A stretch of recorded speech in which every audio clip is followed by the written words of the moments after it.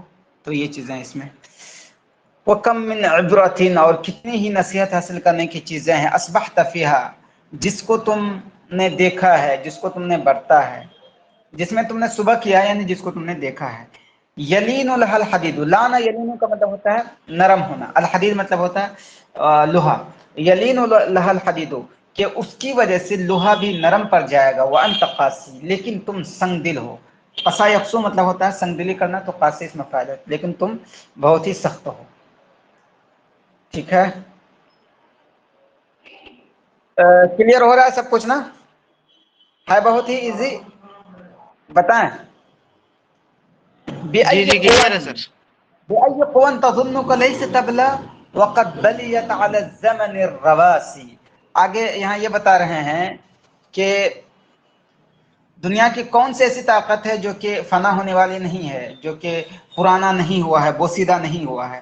یہ تو پہاڑ بھی جو ہے وہ بأي قوة کس طاقت کے بارے میں تظنک تم یہ سمجھتے ہو کہ لیس تبلا کہ وہ طاقت پرانا ہونے والی نہیں ہے. مطلب یہ کہ بلیہ یبلا کا یہاں مطلب ہے کہ ختم ہونے والی نہیں ہے، انتہا ینتہی، کہ وہ طاقت ختم ہونے والی نہیں ہے. کس طاقت کے بارے میں سوچتے ہو؟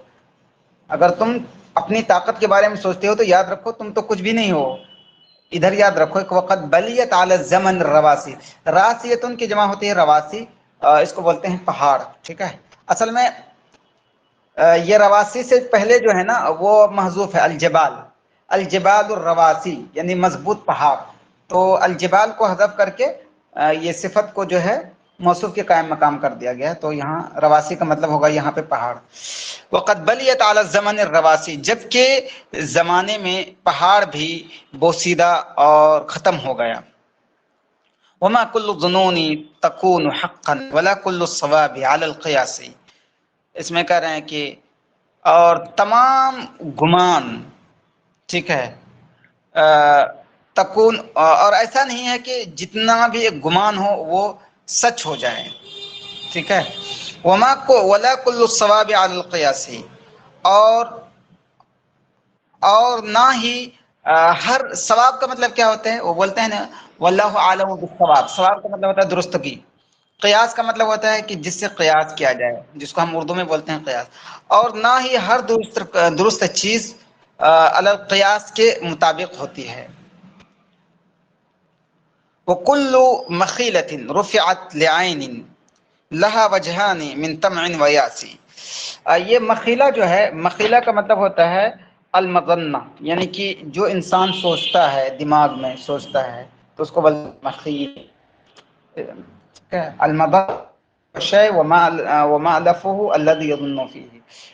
اور ہر سوچنے کی چیز یعنی ہر خیالی چیز جو ذہن میں آتی ہے، رفعت لعین وہ آنکھ کے سامنے پیش کی جاتی ہے، یعنی آنکھ اس کو دیکھتی ہے. لہا وجہانی اس کے دو پہلو ہوتے ہیں، من طمع و یاسی، ایک امید کا پہلو ہوتا ہے اور ایک یأس ناامیدی کا پہلو ہوتا ہے. طمع مطلب یہاں پہ ہے امید، یأس مطلب ناامیدی. وفي حسن السريرة كل أنس وخبث وفي خبث السريرة كل بأس. السریرۃ جمع سرائر مطلب ہوتا ہے باطنی چیز، انسان کی نیت جو ہوتی ہے اس کو بولتے ہیں سریرہ. حسن السریرہ کا مطلب یہ ہوگا حسن نیت. کل انسی تمام راحت، انیس انسن کا مطلب ہوتا ہے کسی سے مانوس ہونا، یہاں پہ مطلب ہے راحت. اور حسن نیت میں پوری پوری راحت ہے. وفی حسن سریرت کل انسن، اور پوری پوری راحت ہے. وفی خبث السریرت کل باس، خبث مطلب یہی ہے بد، السریرہ نیت، سریرتن کی جمع آتی ہے سرائر نیت. اور بد نیتی میں باس کا مطلب ہوتا ہے حرج یعنی کہ پریشانی، مصیبت. اور بد نیتی میں پوری پوری پریشانی ہے. آگے والا شعر دیکھیں، ولم یکو منیتن حسدا و بغیا لینجو منہما رأسا برأس. منیتن کی جمع منن مطلب ہوتا ہے، اس کا معنی ہے موت. منیتن جمع منن. اور موت جو ہے یہ کوئی حسد اور ظلم نہیں ہے. موت یہ کوئی حسد اور ظلم نہیں ہے تاکہ انسان ان دونوں سے بالکل پورا نجات پا جائے. یعنی کہ انسان یہ سوچتا ہے کہ موت آ کر کے مجھ پر ظلم کر دیتی ہے یا یہ کہ حسد کرتی ہے موت مجھ سے، تو حقیقت میں موت ایسا نہیں ہے، ظلم ہے یا یہ حسد ہے، بلکہ موت ایک حقیقت ہے، وہ آنی ہے۔ وما شيء بأخلق أن تراه قليلا من أخي ثقة مواسي، اس میں ایک ورڈ ہے اخلق۔ اخلق مطلب ہوتا ہے اجدر، یعنی کہ لائق ہونا، بولتے ہیں نا تم اس لائق ہو، تم جو ہے دیکھنے کے لائق ہو، جیسے بولتے ہیں گلاب کا پھول دیکھنے کے لائق ہے، تو بولتے ہیں کہ الزہرۃ اخلق بالرؤیا، گلاب کا پھول دیکھنے کے لائق ہے، تو وہی ہے وما شیء باخلق ان تراه، اور کوئی چیز اس لائق نہیں ہے کہ تم اس کو دیکھو من اخی ثقۃ مواسی، کوئی چیز اس لائق نہیں ہے کہ تم اس کو دیکھو تھوڑا۔ ایک اخی ثقہ کا مطلب کیا ہوتا ہے؟ اخو ثقۃ مطلب ہوتا ہے بھروسہ مند انسان، واسا یواسی مواسات کا اسم فاعل ہے، مواسن مطلب غمخواری کرنے والا، تو کوئی بھی چیز اس لائق نہیں ہے کہ تم اس کو تھوڑا دیکھو ایک بھروسے مند انسان سے اور غمخوار انسان سے۔ وما تنفك من دول تراها تنقل من اناس الى اناس، دولت کی جمع دول یہاں مطلب ہے حکومت، ٹھیک ہے۔ وما تنفك من دول تراها، اور جتنی بھی حکومتیں تم دیکھتے ہو وہ مسلسل نقل مطلب ایک جگہ سے دوسری جگہ منتقل کر جانا، تنقل وہ حکومتیں منتقل کی جاتی ہیں من اناس فی اناس، ایک لوگوں سے دوسرے ایک انسان سے دوسرے انسان میں۔